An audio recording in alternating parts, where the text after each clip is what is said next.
Warning, this is not the proper way to remove an oil pan. This engine is already seized and trashed, so in this case it doesn't really matter anyway.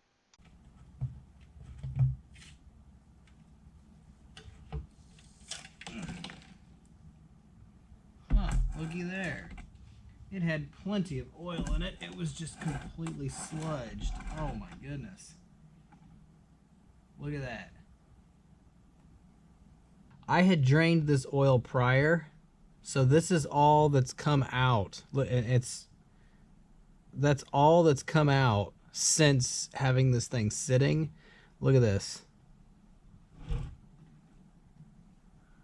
Oh look, there's yeah, where it threw its rod. It's got chunks of parts in it. Look at this. Look at how nasty this oil is.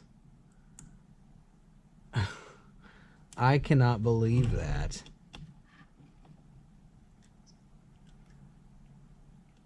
Yep, here's a bolt, a broken bolt. Wow. I don't even, that's so bad. I've never seen it that bad. I've never seen anything that bad. Look, this is all in the oil pan.